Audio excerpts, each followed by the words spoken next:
मानक मैं दुकानदार नहीं हूं। आप जिनका नाम लेकर आए हैं वो मैं बैलेंसवादी नहीं हूं। मर्डर को आप मर्डर नहीं कहेंगे तो क्या कहेंगे? नहीं वो ठीक है। 1 लाख से ज्यादा लोगों को लेटर मिला। वो कौन लोग थे? सारे मोदी के सपोर्टर थे। और वो जब आए तो उन्होंने कहा कि ये मीडिया बिक गया है, हम आपके पास आए हैं। उन्होंने मुझसे झूठ नहीं बोला। उन्होंने कहा हम मोदी जी के सपोर्टर हैं, लेकिन हम चाहते हैं आप मेरी आवाज उठाएं। मैंने कहा आपकी कहानी सही होनी चाहिए। गोदी मीडिया है वही लुटियंस मीडिया है, समझे? बताइए हम किस चीज को पत्रकार माने? 10 लाख लड़के जो अलग अलग परीक्षाओं में फंसे हुए हैं और उनको नौकरी नहीं मिले, उस पर मैं 6 महीना करता हूं तो एक तरफा कैसे है दोस्त? हमारा ब्रॉड विजन क्यों खो गया? इतना नैरो विजन क्यों हो गए सर हम? देखिए इसके कुछ हिस्से मैं सोचता था कि पैदा हो जाने से ही नागरिक हो गए। अब मुझे लगता है कि नागरिक होने के लिए जितनी मेहनत करनी पड़ती है उससे कहीं ज्यादा आसान तो आईआईटी की परीक्षा है। हेलो गाइस, दोस्तों कैसे हो आप सब लोग? उम्मीद है कि खैरियत से होंगे और मैं अल्हम्दुलिल्लाह अल्लाह की मेहरबानी से दोस्तों बहुत बढ़िया हो। दोस्तों मैं हूं कबीर अहमद और आप सबको स्वागत है मेरा यूट्यूब चैनल कबीर रिएक्शन पर। दोस्तों आज एक पुराना वीडियो के ऊपर रिएक्शन करने वाला हूँ। वीडियो बहुत खूबसूरत है, बहुत अच्छा है। वो कहते हैं ना कि ओल्ड इज गोल्ड। तो पुराना वीडियो है, मिस्टर रवीश कुमार का वीडियो है। रवीश कुमार ने ये जो आज का दिन में जो बुद्धि एंकर है, बुद्धि पत्रकार है, ये लोगों का बहुत सारे सवालों का जवाब देते हुए बहुत अच्छी तरीके से और बहुत प्यार से ये लोगों को साबुन की तरह धोया है, बहुत खूबसूरत अंदाज में। तो दोस्तों वीडियो तो मुझे बहुत अच्छा लगा है और उम्मीद है ये वीडियो आप लोगों को भी बहुत अच्छा लगेगा, क्योंकि दोस्तों मिस्टर रवीश कुमार का बात जब आता है कुछ और ही हो जाता है। क्योंकि दोस्तों आज के दिन में पत्रकार की जगत में, जर्नलिस्ट की जगत में जो सबसे सच्चा और अच्छा इंसान है, अच्छा जर्नलिस्ट है, वो है मिस्टर रवीश कुमार। और उनका वीडियो के ऊपर रिएक्शन करना बहुत बड़ी बात होता है। तो दोस्तों चलिए वीडियो शुरू करता हूँ। वीडियो को आखिर तक जरूर देखना, चैनल को सब्सक्राइब कर लेना, बेल आइकन को प्रेस कर देना ताकि मेरा हर वीडियो की अपडेट पहले आप तक पहुंच जाए। चलिए दोस्तों वीडियो शुरू करता हूँ। Let's play the video.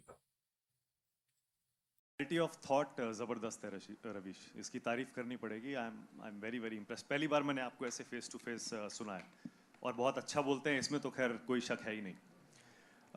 Content जो है उस पर बाद में, लेकिन जैसा संदीप ने कहा आप बहुत ज्यादा नेगेटिव नहीं है। जैसे कल राजदीप आए थे, राजदीप ने कहा कि अगर मीडिया बटा है उसमें मानक मैं दुकानदार नहीं हूं। हाँ। आप जिनका नाम लेकर आए हैं वो मैं बैलेंसवादी नहीं हूं। इस वक्त भारत का मीडिया भारत के अर्जित लोकतंत्र की हत्या कर रहा है। ये बात तथ्य है, ये सकारात्मक नकारात्मक की बात नहीं है। मैं राजदीप को सिर्फ इसलिए कोट कर रहा हूं। वो आप राजदीप को कोट कर दें, मेरे एडिटर रहे हैं, आप किसी को भी कोट कर दें, लेकिन जो मैं अपनी बात कहता हूं वो मैं बात कहता हूं और ये पॉजिटिव बात है। हाँ। मैं मर्डर को आप मर्डर नहीं कहेंगे तो क्या कहेंगे? नहीं वो ठीक है। मैं सवाल पे आ रहा हूँ। सवाल मेरा ये था, जैसे राजदीप को और बहुत सारे लोगों को भी ऐसा लगता है कि मीडिया के बंटने के लिए दोनों पक्ष जिम्मेदार हैं। कोई बिल्कुल गलत बात है। इसमें कोई संतुलन नहीं है। 90% मीडिया अगर एक तरफ हो जाए तो ये दुकान नहीं चलानी चाहिए कि दोनों तरफ के लोग बट गए हैं।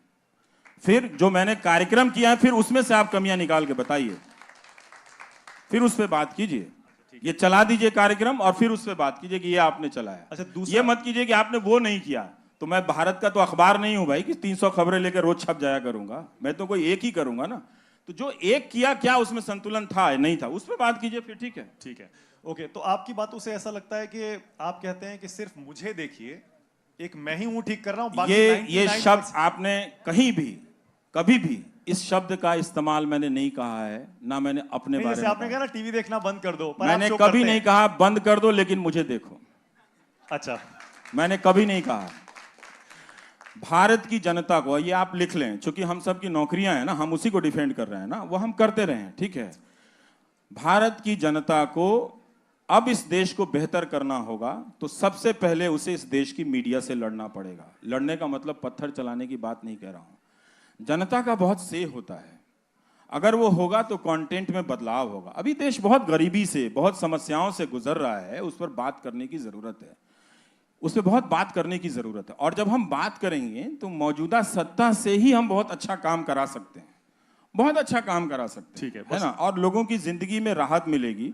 जब मैं नौकरी सीरीज कर रहा था, आप कभी जिंदगी में नहीं कर पाएंगे, दुनिया का कोई प्राइम टाइम का एंकर 8 महीना जो नौकरी सीरीज नहीं कर पाएगा कहीं भी। आप इतिहास हो कहीं टेलीविजन के इतिहास में, अब टेलीविजन का इतिहास 100 साल से ज्यादा, मुझे बता दीजिए, बताइए आपने कभी किसी प्राइम टाइम को, सुकेश आप बता सकते हैं कि कभी देखा है नौकरी सीरीज करते हुए? 1 लाख से ज्यादा लोगों को लेटर मिला।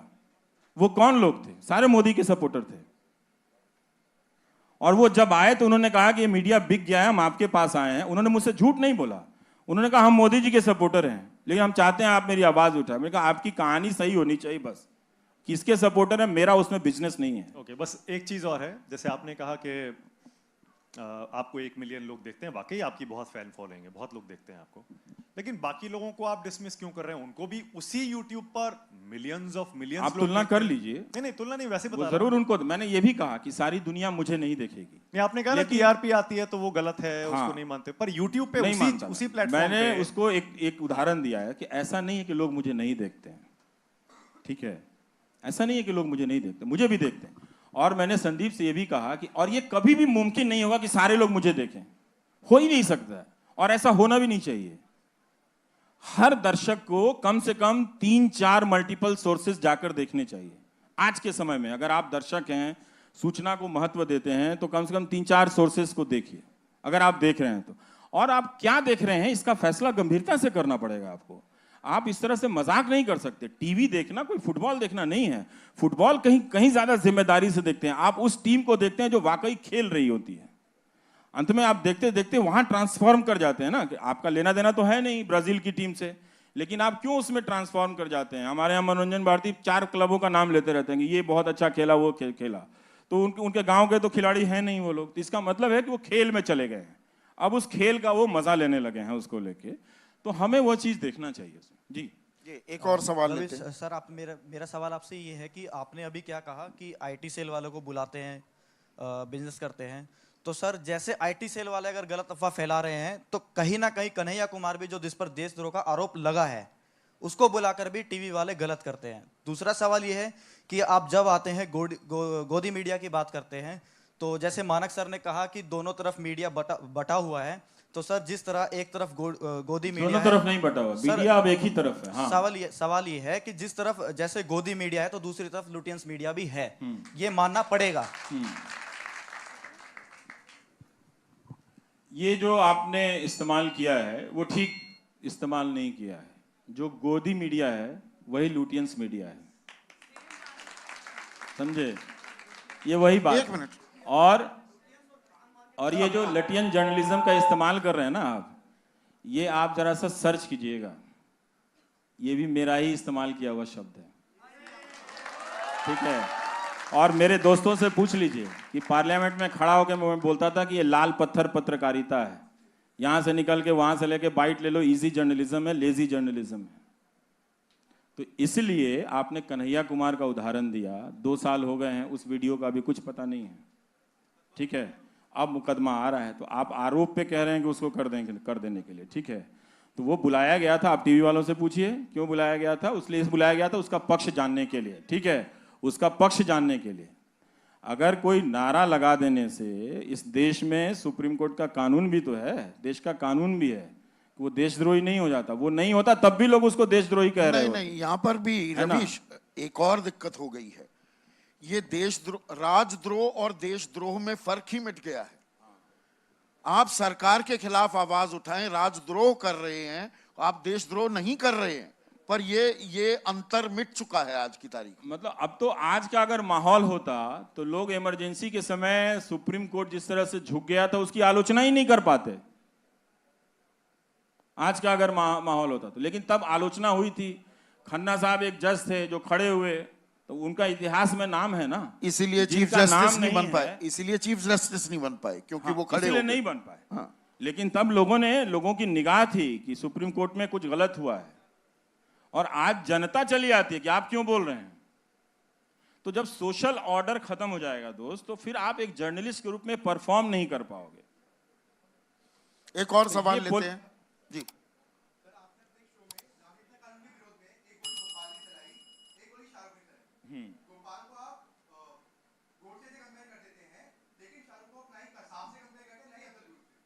आप कर लीजिए, हमने तो आपको रोका नहीं है। ऐसा है, उसका कॉन्टेक्स्ट है, मैं बताता हूं, उसका कॉन्टेक्स्ट है। वो गोली 30 जनवरी को चला रहा था। 30 जनवरी का दिन जानते हैं आप कौन सा दिन है? ठीक है, तो उसका एक कॉन्टेक्स्ट है। अगर आप इस बाइनरी में खेल खेलना चाहते हैं तब तो आप उस प्रोपेगेंडा के शिकार हो चुके हैं ना। उस दिन, जिस दिन गांधी जी की हत्या हुई थी, और आप देख लीजिए कि वो किस तरह की बातें कर रहा है, आके अंत में गोली चला रहा है।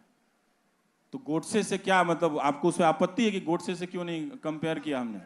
हाँ, इसलिए कि उसकी कोई जानकारी नहीं है। अभी भी पुलिस कह रही है कि उसकी कोई, हमारे पास कोई खास उसके आपराधिक रिकॉर्ड की जानकारी नहीं है, लेकिन हम तो पहले दिन से कह रहे थे कि इसको पकड़ना चाहिए, इसको छोड़ना नहीं चाहिए। ये कैसे चला आया, मैं तो खुद ही दंग रह गया था कि ये हालत हो गई है। क्योंकि आपने पहले जो 2 लोग गोली चलाए थे तो उसके समक्ष पक्ष में लोग खड़े हो गए थे। आपने वो देखा था कि जब उस लड़के ने गोली चलाई थी वहां पे, तो नाबालिग है ना, तो उसके पक्ष में कितने लोग खड़े हो गए? आप उसके पक्ष में बात कर रहे हैं।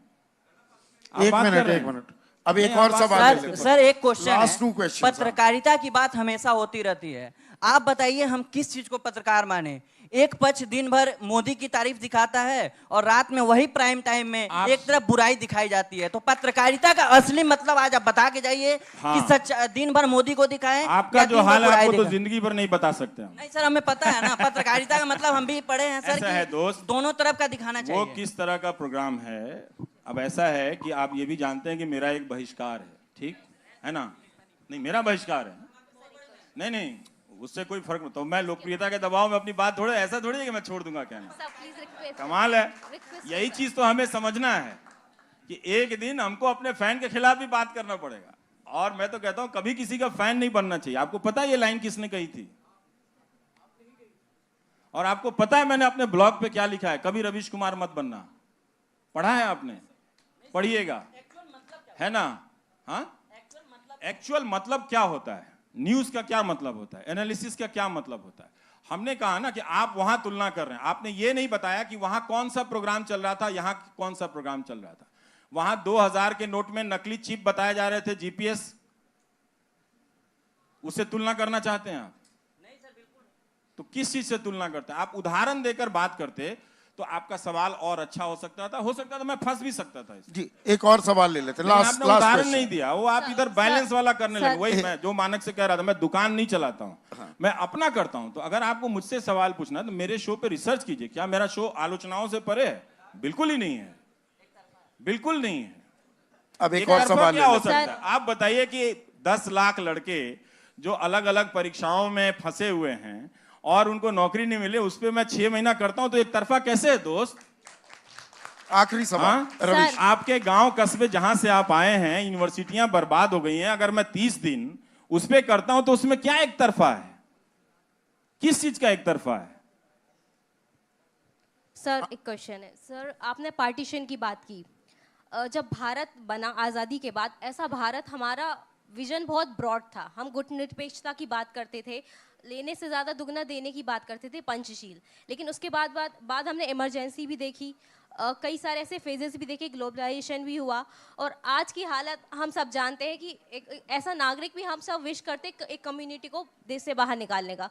तो सर ऐसा क्या हो गया कि हमारे देश का नेचर ही चेंज हो गया है? हमारा वो ब्रॉड विजन क्यों खो गया है? इतना नैरो विजन क्यों हो गया है सर? हम देखिए, इसके कुछ हिस्से का जवाब टेक्नोलॉजी तंत्र से दिया जा सकता है, एक नया तंत्र जो खड़ा हुआ उससे भी दिया जा सकता है। लेकिन हम लोग ये समझते हैं कि 15 अगस्त 1947 को भारत जिस रूप में आज़ाद हुआ, जिन सपनों के साथ आज़ाद हुआ, वो उसी दिन पूरे हो गए। ऐसा नहीं था। डेमोक्रेसी जो है वो कभी भी एक पैकेज प्रोडक्ट नहीं है। वो आज आपने सबने मिलके जिस रूप में बनाया, हो सकता है कल वो खत्म हो जाए। तो आपको रोज इसको गढ़ना पड़ता है, कुम्हार की तरह रोज आके उसको मिट्टी चाक पर रखनी पड़ती है और उससे रोज बर्तन बनाना ही पड़ता है, उससे रोज दिया बनाना पड़ता है। तो एक दिन नहीं है। इसलिए है कि हम कभी कभी भटक जाते हैं, भटका दिए जाते हैं, और कई बार हम अपनी जिम्मेदारियों को बहुत लापरवाही से लेते हैं। लापरवाही से कि जनता को देखिए, मतदाता और नागरिक में बहुत फर्क है। आप मतदाता, आप मतदान कर दीजिए आप, लेकिन जैसे ही आप मतदान केंद्र से लौटते हैं आप मतदाता नहीं रह जाते हैं। लेकिन अब उस टेक्नोलॉजी के तंत्र से आपको, हमारे जरिए भी एक पॉलिटिकल फोर्स में बदला जा रहा है, दुगनी तिगनी शक्तियों के जरिए। इसीलिए आप किसी जर्नलिस्ट को घेर के मारने लगते हैं, और ये अब तो हर तरफ से हो रहा है। इसीलिए मैं कह रहा था कि जो सोशल ऑर्डर कोलैप्स किया है, इसमें अब आपको पत्रकार के रूप में परफॉर्म करना बहुत मुश्किल होगा। पहले के दौर में हम जाते थे तो चाहे वो किसकी स्टोरी के खिलाफ लिख रहे हो या नहीं लिख रहे हो, उस आदमी को उससे मतलब नहीं था। मतलब ये था कि हमारे दरवाजे पे पत्रकार आया है तो पानी पिलाता था। तो लेकिन अब जब लोगों को पॉलिटिकल फोर्स में बदल दिया गया है, पॉलिटिकल पार्टी के लोग, उससे एफिलिएशन रखने वाले लोग, प्रधानमंत्री की डीपी लगाकर लाने वाले लोग गालियां दे रहे हैं उसमें, तो एक मंजूरी दी जा रही है। तो इस तरह के हुलिगनिज्म को कभी भी मान्यता नहीं मिली थी। राजनीतिक दल में ऐसे तत्व थे, जैसे शहाबुद्दीन का उदाहरण है, यूपी में भी बहुत तरह के इस तरह के डॉन हुए, इस तरह के बाहुबली होते थे। ये एक नए तरह के बाहुबली सिस्टम है जो आपके डेमोक्रेटिक इंस्टिंक्ट को, क्योंकि संभव है ना कि आपको नौकरियां नहीं मिले तो एक दिन आप सड़क पे खड़े हो जाएंगे, तो वो दिन ना आए, इसलिए इसकी तैयारी की जा रही है कि कभी भी वो सवाल आगे आ ही ना पाए। तो बहुत मुश्किल हो गया। तो इसलिए हम सबको उन सपनों को हासिल करने की जरूरत है, उन सपनों में नई बातें जोड़ने की भी जरूरत है, और उसके लिए मेहनत करने की जरूरत है। जो मैंने अपनी जिंदगी से सीखा है, पहले मैं सोचता था कि पैदा हो जाने से ही नागरिक हो गए। अब मुझे लगता है कि नागरिक होने के लिए जितनी मेहनत करनी पड़ती है उससे कहीं ज्यादा आसान तो आईआईटी की परीक्षा है। ये बहुत ही टफ काम है, हमने इसे बहुत हल्के में लिया, और ये कोई बड़ी बात नहीं है। हर दौर में लोग फिसलते हैं, हर उस दौर के बाद लोग संभलते भी हैं और अपनी तरह से देश को, दुनिया को, समाज को गढ़ते भी हैं। तो कहीं ना कहीं पत्रकारों को भी गिर रहे हैं, गिरकर अब संभलना होगा। वो नहीं संभलेंगे, लेकिन नहीं संभलेंगे भी। वो तो मेरे लिए बहुत अच्छा दिन होगा। थोड़ा ऑप्टिमिस्ट हम रहते हैं। और आपको जो बातें कही रवीश ने, थैंक यू सो मच, आपका बहुत बहुत। भाई मानव गुप्ता, ये मिस्टर रवीश कुमार है, इसका सामने कोई भी सवाल करने से थोड़ा सोच समझ कर करना चाहिए, क्योंकि यह जो मिस्टर रवीश कुमार है ये आपका जैसा पत्रकार नहीं है, ऐसा उसा पत्रकार नहीं है। यह सच्चाई का और एक नाम है, पत्रकार के जगत में सच्चाई का एक नाम और एक नाम है रवीश कुमार। हम रवीश कुमार का फैन ऐसा नहीं हो, रवीश कुमार में कुछ ना कुछ गुण तो है, इसलिए तो हम रवीश कुमार का फैन हो, इसलिए तो हम यूट्यूब में रवीश कुमार को देखते हैं। आप लोग टीवी में बकते हो, आप लोग क्यों नहीं देखते हैं हम? तो ये दुकान नहीं चला रहा, ये बात सही है। तो इसको सवाल करने में ये जो आज का दिन में भारत में, इंडिया की सरजमीन पर जितना भी पत्रकार है, 8-10 को छोड़कर बाकी जितना भी है सबका बाप है मिस्टर रवीश कुमार। ये मानव गुप्ता है, बाकी जो पापा की परिया है, सबका बाप है मिस्टर रवीश कुमार। क्योंकि रवीश कुमार के सामने बाकी सब लोग, ऐसा लगता है, मैं ये वर्ड इस्तेमाल करना नहीं चाहता, आप लोग समझ लीजिए। तो मिस्टर रवीश कुमार को और भी जितना भी सवाल किया गया है, उन्होंने तो बहुत अच्छा जवाब दिया है। और सबसे बेहतरीन और सबसे अच्छा मुझे ये लगा है कि जनता को समझना चाहिए। जनता जब गोदी मीडिया को छोड़ देंगे, गोदी मीडिया अपना आप सीधा हो जाएगा। इसलिए जनता को यह निर्णय लेना पड़ेगा कि हम किसको देख रहे हैं और किसकी बातों में आकर देश को बर्बाद कर रहे हैं। जब जनता समझ जाएंगे, मीडिया अपना आप समझ जाएगा। तो दोस्तों, रवीश कुमार का ये सारी बात आप लोगों को कैसा लगा है जरूर कमेंट सेक्शन में कमेंट करके बताना। वीडियो अच्छा लगा है तो जरूर शेयर कर देना, चैनल को सब्सक्राइब करना ना भूलें। मिलता हूँ किसी और एक वीडियो को लेकर, तब तक के लिए अल्लाह हाफिज।